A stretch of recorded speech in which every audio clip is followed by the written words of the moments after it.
ஆண்டவருக்கு அருவருப்பான காரியங்களை அகற்றுவோமாக.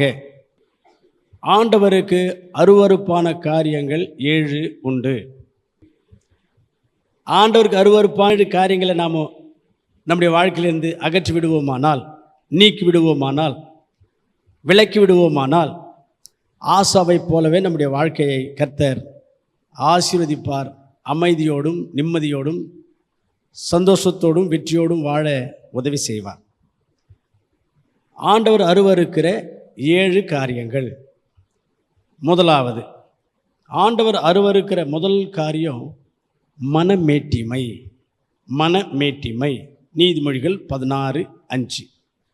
மனமேட்டிமைன்னா பெருமையாக மனசில் ஒரு நம்மளை நாம் ரொம்ப பெருமையாக யோசிக்கிறது, பெருமையான சிந்தை, பெருமையான எண்ணம் நம்மளை பற்றி நமக்கே. இப்படிப்பட்ட மனமேட்டிமை ஆண்டவருக்கு அருவருப்பான ஒரு விஷயம். எரேமியா தீர்க்கதரிசன புஸ்தகத்தில் 9ஆம் அதிகாரம் 23-24 வசனங்களில் சிலர் அவங்களுடைய ஞானத்தை பற்றி பெருமை கொள்வார்களாம். சிலர் தங்களுடைய பலத்தை குறித்து பெருமை கொள்வார்களாம். சிலர் ஐஸ்வர்யத்தை குறித்து பெருமை பாராட்டுவாங்களாம். புரியுதுங்களா? சில பேருக்கு ரொம்ப அறிவு இருக்கும், ரொம்ப படிச்சிருப்பாங்க, நல்ல ஒரு பதவி சம்பாதிச்சிருப்பாங்க, அல்லது நல்ல உயர்வான ஒரு நிலைமைக்கு வந்திருப்பாங்க, அதில் பெருமை. சில பேருக்கு அவங்க உடம்பு நல்ல திடகாத்திரமாக இருக்கும், நல்ல ஃபுல் ஹெல்த்தோடு இருப்பாங்க, அதில் ஒரு பெருமை. சில பேருக்கு பணம் நல்லா சேர்ந்துருக்கும், ஐஸ்வர்யம் சேர்ந்துருக்கும், அதனாலே பெருமை. இன்னும் கூட பரிசேயனை குறித்து லூக்கா சுவிசேஷத்தில் 18ஆம் அதிகாரத்தில் வாசிக்கிறோம். அவனுக்கு பக்தியிலே பெருமை. நான் தான் பக்திமான், நான் மற்றவங்களை விட உபவாசம் இருந்து ஜெபம் பண்ணுகிறேன், நான் தசமபாகங்களை கொடுக்கிறேன், எந்த பாவமும் பண்ணுறதில்லை, பக்தியிலே பெருமை. இன்றைக்கி அதை மாதிரி கூட இருக்கிறாங்க சில பேர். அவங்களுக்கு ரொம்ப பைபிள் நாலேஜ் கொஞ்சம் அதிகமாக இருந்தால் அதில் ஒரு பெருமை. அவங்க சர்ச்சில் ஒரு சீனியர் மெம்பராக இருந்தால் அதில் ஒரு பெருமை. அல்லது சர்ச்சில் அவங்களுக்கு ஏதாவது ஒரு பொறுப்பு பதவி கொடுத்துருந்தா அதில் ஒரு பெருமை. என்ன மாதிரி யார் ஜெபம் பண்ணுவாங்க? சர்ச்சில் யாரும் ஜெபம் பண்ண முடியாது. என்ன மாதிரி யாரும் பாட்டு பாட முடியாது. என்ன மாதிரி யாரும் பைபிள் நாலேஜ் உள்ளவங்க சபையில் இல்லை. இப்படி பக்தி பெருமை இது.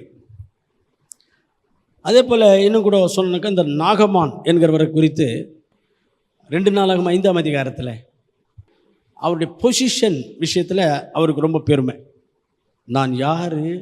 நான் வந்தால் தீர்க்கதரிசி, உள்ளே இருக்கிற அந்த தீர்க்கதரிசி வெளியில் என் தலை மேலே கையை வச்சு என்னுடைய வியாதியிலிருந்து எனக்கு விடுதலை வாங்கி கொடுக்கணும் கடவுள்கிட்ட. என்ன இது அப்படிலாம் பேசுகிறார். அவர் அந்த பெருமையான வார்த்தைகளை என்ன நினச்சி பேசுகிறாரு? நான் என்ன, என்னுடைய பதவி என்ன, என்னுடைய அந்தஸ்து என்ன, என்னுடைய உயரம் என்ன அப்படின்னு யோசிக்கிறார். அப்போ பதவியினாலும் அந்தஸ்தினாலும் பெருமைப்படுகிறார். இப்படி அருமையான கத்துப்பிள்ளையில் பல விதமான பெருமைகள் உலகத்தில் இருக்குது. நாமும் எந்த விதமான பெருமை உள்ளவங்களாக இருந்தாலும் கடவுள் நம்மை அருவருப்பார். கடவுளுடைய பார்வையில் அருவருப்பானவர்களாக இருப்போம். அதனால் நமக்கு அந்த பெருமையான சிந்தை, எண்ணம், மனமேட்டிமை இருக்கக்கூடாது. அப்படியே மனமேட்டிமையோட பெருமையோடு இருப்போம்னு சொன்னால் ஒரு 3 நஷ்டங்கள் நான் உங்களுக்கு காண்பிக்க விரும்புகிறேன். ஒன்று, நீதிமொழிகள் 29-23 என்ன இருக்குன்னா, அழிவுக்கு முன்பு அகந்தை நடக்கும் அப்படின்னு இருக்குது. அப்போது உனக்கு அழிவு வந்துடும். நீ உன்னுடைய எந்த உயரத்தில் நீ இருந்தாலும் சரிவு வந்துடும், நீ பெருமையுள்ளவனாக இருந்தால். அடுத்தது கூட யாக்கோபு 4:6 என்ன இருக்குன்னாக்கா, பெருமையுள்ளவனை தேவன் எதிர்த்து நிற்கிறார். கடவுள் உனக்கு விரோதமாக, உனக்கு எதிராக செயல்பட ஆரம்பிச்சிருவார் நீ பெருமையுள்ளவனாக இருந்தால். இன்னும் கூட இன்னொரு வசனம் இருக்குது, பெருமையுள்ளவங்களுக்கு ஆசீர்வாதங்கள் தடைப்படும் அப்படின்னு.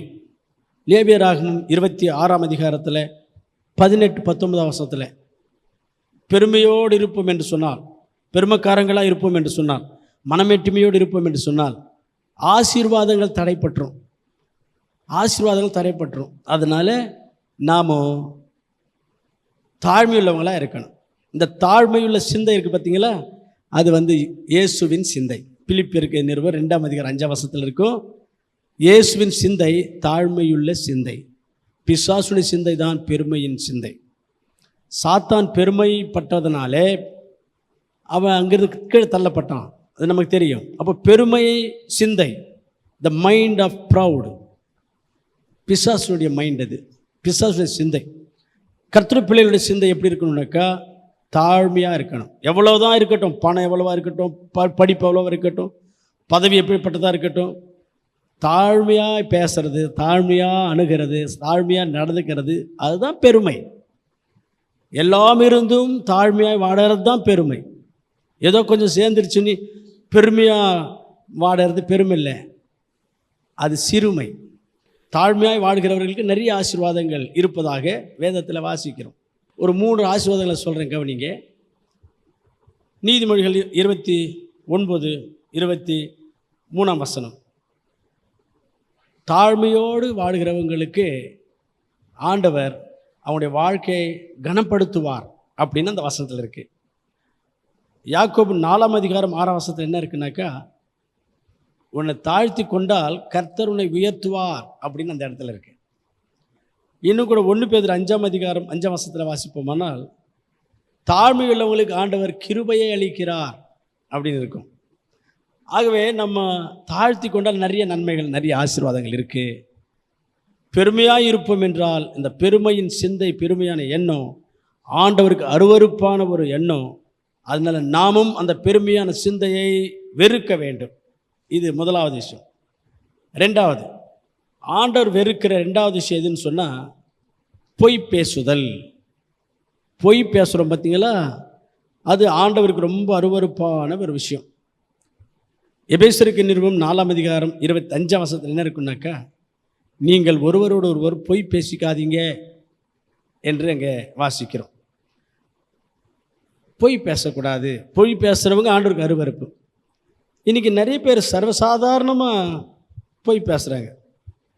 இத்தனை பொய் பேசுகிறோமே அப்படின்னு கூட யோசிக்கிறது கூட இல்லை. சாதாரணமாக சராளமாக பொய் பேசுகிறாங்க. எனக்கு ஒரு ஃபேமிலி தெரியும். அந்த வீட்டில் அந்த அம்மாவுடைய வீட்டுக்காரரு பொய்யா பேசுவார். அந்த அம்மாவும் நிறைய பொய் பேசுவாங்க. அவங்களுக்கு ஒரு 4-5 பசங்க. இவங்களுக்கு மிஞ்சி அவங்க பொய் பேசுகிறாங்க. இப்போ அம்மாவும் பொய்க்காரி, அப்பாவும் பொய்க்காரன்னாக்கா பசங்க என்னவா இருப்பாங்க? தாய் 8 அடி பாஞ்சா குட்டி 16 அடி பாடுன்ற மாதிரி அப்பா அம்மான்னு போய் பேசுனா பசங்க என்ன பண்ணுவாங்க? அதை தானே கற்றுக்குறாங்க, அதுதானே கற்றுக்குவாங்க. நல்லதொரு குடும்பம் பல்கலைக்கழகம் பாடினாங்களே, என்னது அது? எல்லா விதமான நல்ல விஷயங்களையும், நல்ல பழக்கங்களையும், நல்ல பண்புகளையும் குடும்பத்தில் தான் கற்றுக்கணும். இந்த குடும்பத்தில் பொய் என்ன பேசுவாங்க திரும்ப? பொய். அவங்க வீட்டில் பசங்க எல்லாருமே பொய் தான். அதனால் நாம் இந்த பொய் பேசுகிற நாவு, உதடு, பொய் பேசுகிற மக்களை கர்த்தர் அருவருப்பார். அதனால் நாம் கூட இந்த பொய் பேசுகிறத நிறுத்தணும். பைபிளில் ஒரு வசனம் இருக்குது, பொய் பேசுகிறவங்கள கடவுள் தப்ப விட மாட்டார். நீ எஸ்கேப் ஆக முடியாது பொய் பேசி நிறுத்தினா என்ற அர்த்தம். அது நீதிமொழிகளில் தான் வாசிக்கிறோம். நீதிமொழிகளில் 19:5. அதனால் நம்ம பொய் பேசுகிறத நாம் கட்டுப்படுத்தணும், கண்ட்ரோல் பண்ணணும். கூடிய மட்டும் சத்தியத்தை பேசணும், சத்தியத்தை மட்டுமே பேசணும். அப்படி நாம் நாளுக்கு நாள் பழக வேண்டும்.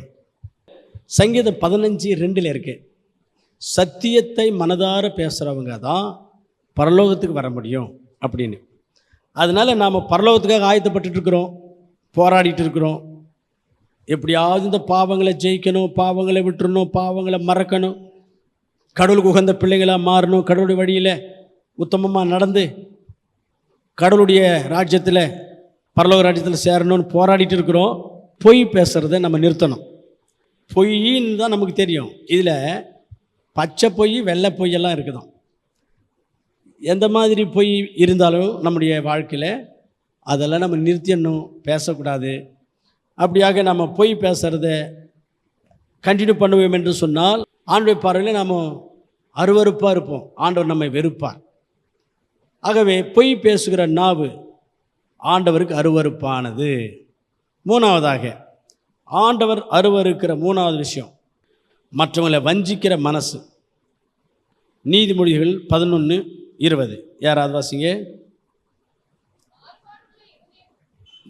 மாறுபாடுள்ள இருதயம் உள்ளவர்கள் அப்படின்னா என்னன்னாக்கா வஞ்சிக்கிற இருதயம் உள்ளவர்கள்.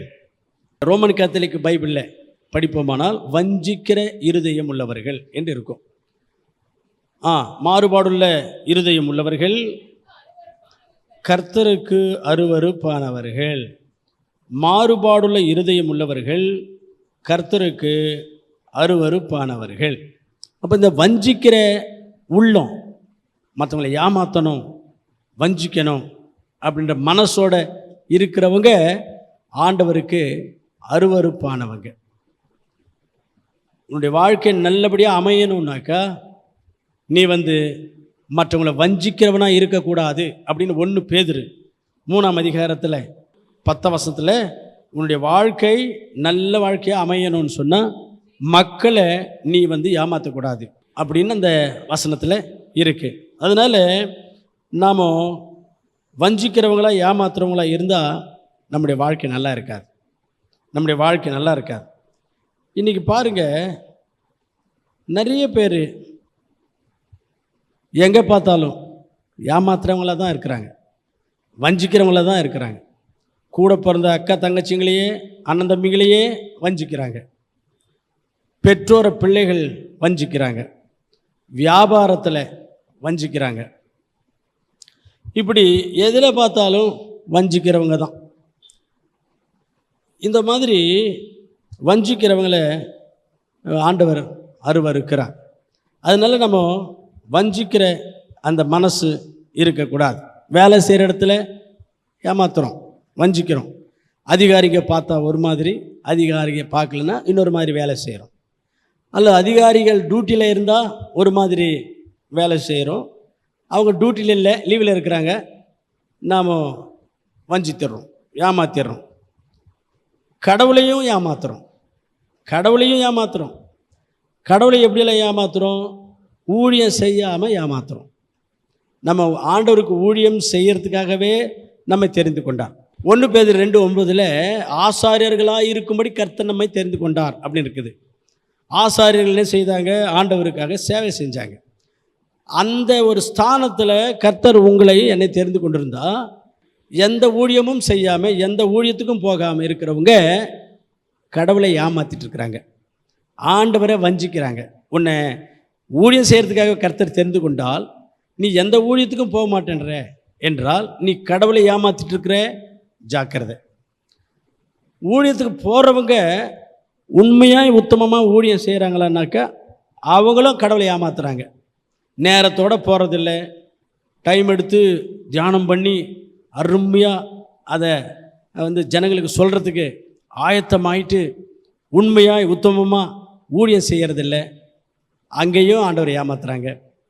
மல்கியா 3ஆம் அதிகாரம் 8ஆம் வசனத்தில் மனுஷன் ஆண்டவரை ஏமாற்றலாமா, வஞ்சிக்கலாமா அப்படின்னு கேட்டுட்டு, ஆனால் நீங்கள் என்னை வஞ்சிக்கிறீங்களே, என்னை ஏமாத்துறீங்களே அப்படின்றாரு. எதில் நாங்கள் ஏமாத்துறோம் அப்படின்னு அவங்க கேட்குறாங்க. அதுக்கு ஆண்டவர் சொல்கிறாரு, நீங்கள் எனக்கு கொடுக்க வேண்டிய தசம பாகத்தை எனக்கு கொடுக்கறது இல்லையே, இப்போ நீங்கள் என்னை வஞ்சிக்கிறீங்க, என்னை ஏமாத்துறீங்க என்று ஆண்டவர் சொல்கிறார். இப்படி அருமையான கருத்துப்பிள்ளையில் மனுஷர்களை வஞ்சிக்கிறவங்க, கடவுளை வஞ்சிக்கிறவங்க, மொத்தத்தில் இந்த ஏமாத்து புத்தி, வஞ்சிக்கிற புத்தி உள்ளவங்களை கர்த்தர் அருவருக்கிறார். அதனால் அல்லது யாரையாவது வஞ்சிக்கிறவங்களா ஏமாத்துறவங்களா இருக்கிறோமா என்று யோசித்து பார்த்து அதை சரி செய்து கொள்ளாவிட்டால் ஆண்டவர் நம்மை அருவருக்கிறார். ஏமாத்துறவங்களை வஞ்சிக்கிறவங்களை ஆண்டவர் பனிஷ் பண்ணுவார், பனிஷ்மெண்ட் கொடுப்பார் அப்படின்னு இருக்குது. அந்த வசனத்தை வாசிக்கலாம். எரேமியா 9ஆம் அதிகாரம் 8ஆம் வசனம் 9வது வசனம். அவர்களுடைய நாவு கபடு பேசுகிறது, அவனவன் தன் தன் அயலானோடு வாயினாலும் சமாதானமாய் பேசுகிறான், ஆனாலும் உள்ளத்தில் வஞ்சிக்கிறான். வாசிங்க. இவைகளை நிமித்தம் அவர்களை விசாரியாதிருப்பேனோ. அப்படின்னு என்னது? அவங்கள அப்படியே விட்டுருவேனா? அவங்கள விசாரிக்காம அவங்கள கணக்கு கேட்காம இருப்பேனா? அப்புறம் இப்படிப்பட்ட ஜாதிக்கு என் ஆத்துமா நீதியை சரி கட்டாது இருக்குமோ. அப்படின்னு என்னது? அவனுக்கு தகுந்த கூலியை கொடுக்காம இருப்பேனா அப்படின்றார். அதனால நாம் வஞ்சிக்கிற புத்தி, ஏமாத்துகிற புத்தியோட வாழறவங்களுக்கு ஆண்டவர் அதனுடைய கூலியை கொடுப்பார். அதனால் நம்ம யாரையும் ஏமாத்துறவங்களா வஞ்சிக்கிறவங்களா இருக்கக்கூடாது. உண்மை உள்ளவங்களா இருக்கணும். உண்மை உள்ளவங்களாக இருந்தால் பரிபூர்ணமான ஆசீர்வாதங்கள். உண்மை உள்ளவங்களாக இருந்தால் என்ன ஆசீர்வாதம்? ஒரு வசனத்தை வாசிக்கலாம் பாருங்கள். நீதிமொழிகள் 28:20. நீதிமொழிகள் 28:20.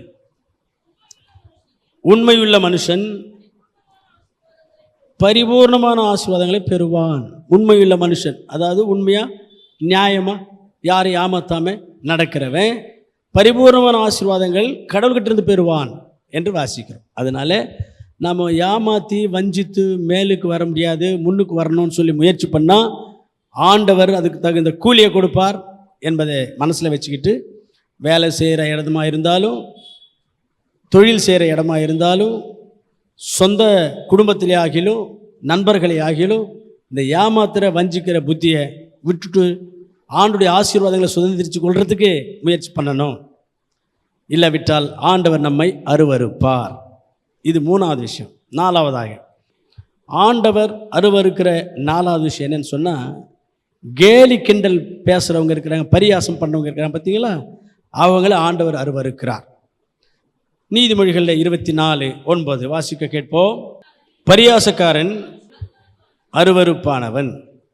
பரியாசக்காரன் அருவருப்பானவன். பரியாசக்காரனை ஆண்டவர் அருவருக்கிறார். பரியாசக்காரனா யார்? கேலி கிண்டல் பண்ணுறது. நிறைய பேர் கேலி கிண்டல் பண்ணுறதுல மாஸ்டர்ஸாக இருப்பாங்க.